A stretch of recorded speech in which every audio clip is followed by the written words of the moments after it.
नमस्कार, अस्सलाम वालेकुम। लाइव हिंदुस्तान पर आप देख रहे हैं वीडियो शो दीन दुनिया। हमने अमेरिका के मुंह पर भारी तमाचा मारा है। हमने मिडिल ईस्ट में मौजूद उनके अल उदैद एयरबेस को तबाह कर दिया, भारी नुकसान किया है। ये वो एयरबेस था जो मिडिल ईस्ट में अमेरिका की चाबी था। हमने उसे कुचल कर रख दिया। जी हां, कुछ यही तेवर थे ईरान के supreme leader ayatollah Ali Khamenei के।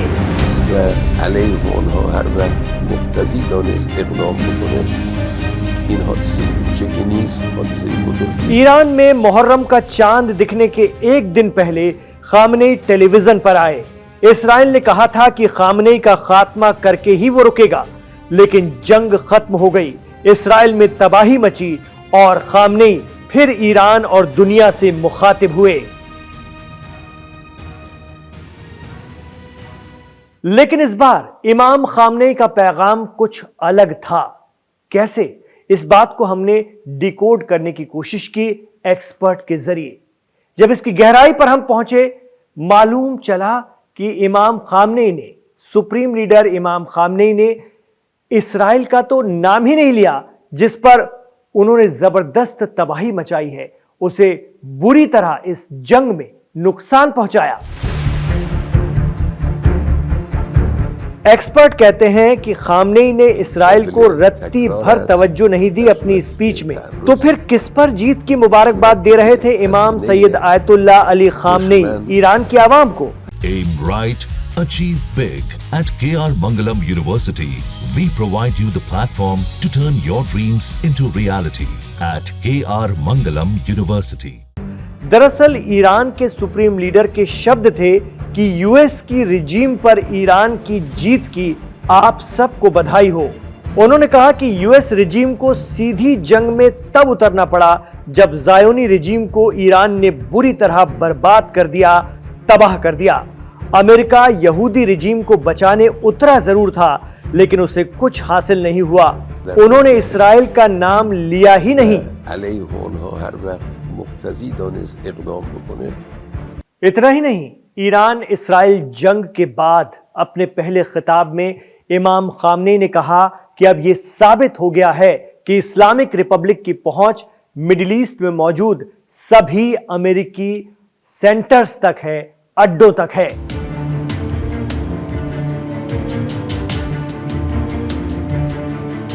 उन्होंने कहा कि खित्ते में अब जब भी दूसरी तरफ से किसी भी तरह की गुस्ताखी होगी, ईरान कार्रवाई कर सकता है। भविष्य या मुस्तकबिल में भी इस तरह की कार्रवाई को दोहराया जा सकता है। ईरान ने यह तय कर लिया है कि हर बार दुश्मन भारी कीमत चुकाएगा।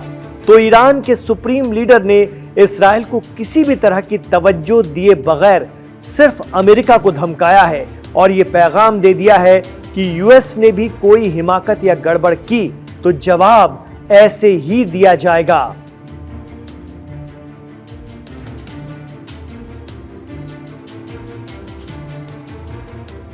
इतना ही नहीं, इसके कुछ ही देर बाद ईरान के सुप्रीम लीडर के आधिकारिक एक्स प्लेटफॉर्म पर एक तस्वीर लगाई गई।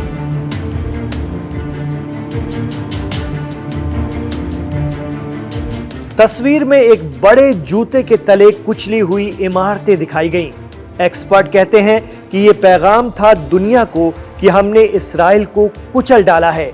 वो ये दिखा रहे हैं कि ईरान अपने जूतों तले रौंदने की काबिलियत रखता है। खामेनेई ने एक और अहम बात कही कि पहले अमेरिका न्यूक्लियर या मिसाइल को लेकर ईरान को सरेंडर करने की धमकी देता था, लेकिन इस जंग के दौरान अमेरिका की तरफ से सीधा इंतबाह आया कि बिना शर्त पूरी तरह सरेंडर करो। वो कहते हैं कि ये तो छोटा मुंह बड़ी बात है।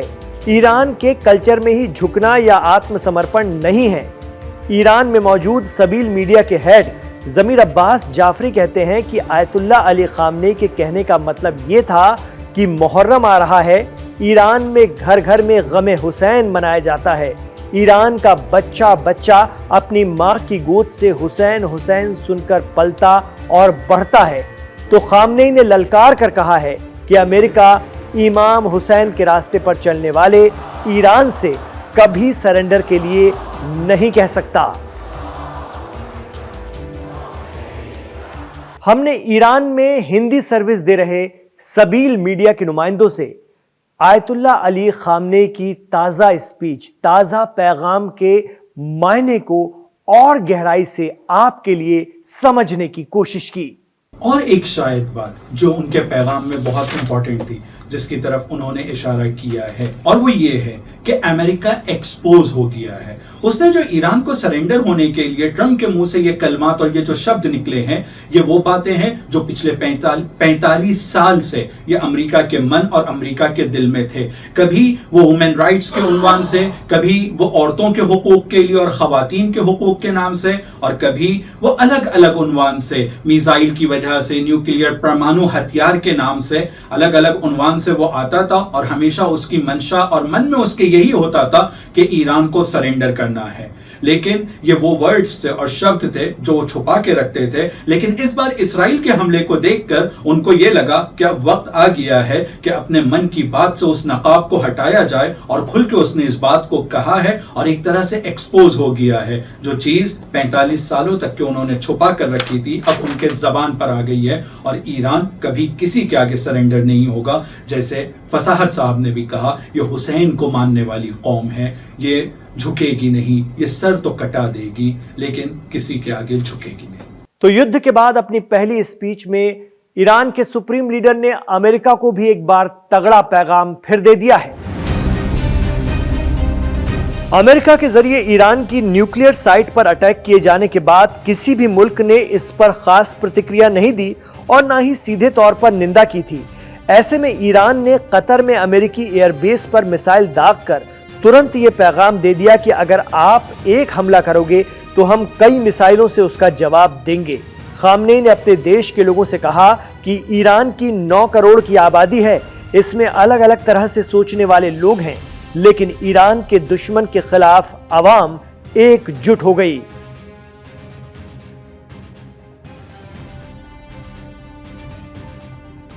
मुहर्रम से पहले खामनेई का यह पैगाम काफी अहम माना जा रहा है।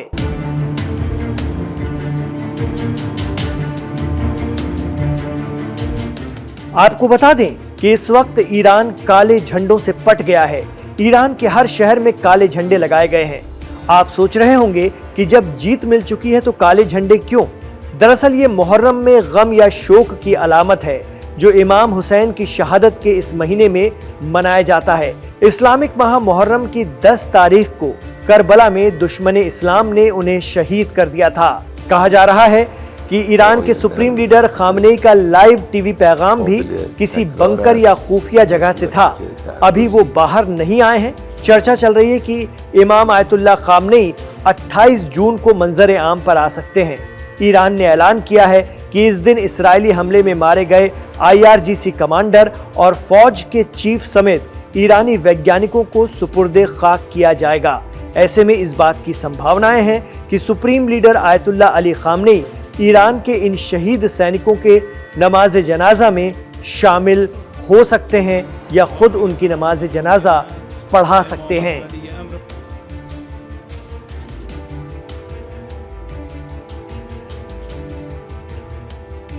तो क्या आगे आने वाले दिनों में ईरान के सुप्रीम लीडर आवाम के बीच आएंगे और तेहरान की जो ग्रैंड मस्जिद है वहां पर जुमे की नमाज पढ़वाएंगे, जुमे का खुतबा देंगे? क्या कुछ उसमें कहने वो जा रहे हैं? क्योंकि पहले हमले के बाद यानी पिछले साल 2024 में जब ईरान ने इसराइल पर हमला किया था तो उसके बाद उसी मस्जिद से इमाम खामनेई ने खुतबा दिया था और पूरी दुनिया में एक बड़ा पैगाम दिया था। तो क्या आगे आने वाले दिनों में ऐसा कुछ होगा या फिर सुरक्षा के लिहाज से, सिक्योरिटी के लिहाज से वो अभी फिलहाल लोगों की नजरों से दूर रहेंगे, सिर्फ टेलीविजन पैगाम देते रहेंगे? ऐसी बहुत सी बातें हैं जो आगे आने वाले दिनों में देखने को मिल सकती हैं। आप क्या सोच सकते हैं? आप क्या सोचते हैं? हमें कमेंट बॉक्स पर जरूर बताइएगा। गुजारिश रहेगी कि अगर आपको ये वीडियो पसंद आया है तो इसे लाइक कीजिए, खूब आगे बढ़ाइए। गुजारिश रहेगी हमारे चैनल लाइव हिंदुस्तान को सब्सक्राइब कर लीजिए। 12 मिलियन से भी ज्यादा सब्सक्राइबर्स का भरोसा इसके साथ जुड़ा है। आप भी उसमें से एक हैं और भी लोगों को इसके साथ जोड़िए। इमरान खान के साथ आखिर तक कनेक्ट रहने के लिए शुक्रिया। अपना ख्याल रखिए, अपनी दुआओं में हमें याद रखिए।